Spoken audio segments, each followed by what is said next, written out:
Guys আসসালামু আলাইকুম। দেখেন এক পাহাড়ে আসছি, কালা পাহাড়। আজকে আপনাদের খরগোশের বাচ্চা দেখাবো। এই দেখেন পাহাড়, এটা উঠতে হবে। আমি উঠতেছি, আপনাদের দেখাবো। আমার ভিডিওর পাশে থাকবেন, আপনাদের খরগোশের বাচ্চা দেখাবো। খরগোশের অভাব নাই। এই পাহাড়ের উপরে উঠতেছি, সেই বিশাল বড় পাহাড়। আমি আপনাদের দেখানোর চেষ্টা করব খরগোশের বাচ্চা, খরগোশ, তারপরে বন্য মুরগি সবগুলো আছে এই জায়গায়। এখানে শব্দ করা যাবে না, আস্তে আস্তে উঠতে হবে। এই পাহাড়ের চূড়ার ভিতরে অনেক কিছু আছে, এগুলো অনেক চুপ করে বসে থাকে, লড়ে না।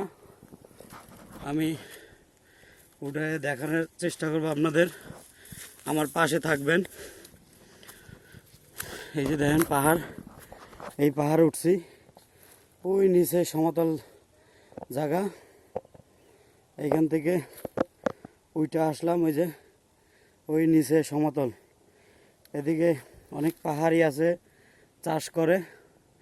এই যে এদিকে আরেক রাস্তা, এখানে রাস্তার অভাব নাই। আমি আপনাদের দেখানোর চেষ্টা করব, আমাদের পাশে থাকবেন।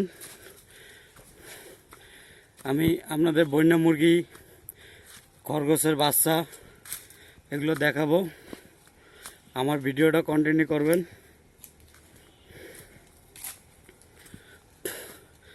দেখেন কি গভীর মাটি কাইটা পাহাড় তৈরি করছে। এই যে এই বড় ভাই আমার সাথে আসছে, দুজনে মিলে যাইতেছি। আপনারা আমাদের ভিডিওর পাশে থাকবেন। এই যে জঙ্গলের ভিতরে দেখছেন, ওই যে ওই যে দেখেন, ওই দেখেন ওই যে খরগোশের বাচ্চাটা গেল, ওদিকে গেল, ওদিকে চলে গেছে ওদিকে।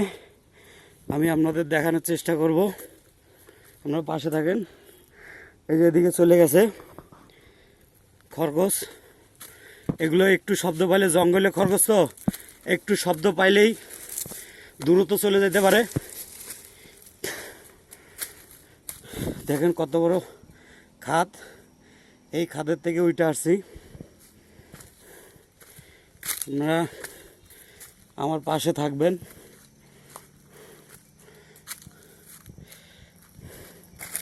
ওদিকে একটা বন্য মুরগি দেখছি, বন্য মুরগি দেখা হয়েছে। এই যে এখানে দেখেন সব হলুদ চাষ করছে, এগুলো সব হলুদ, পাহাড়ি হলুদ, এগুলো সব পাহাড়ি হলুদ। এই যে দেখেন, এই যে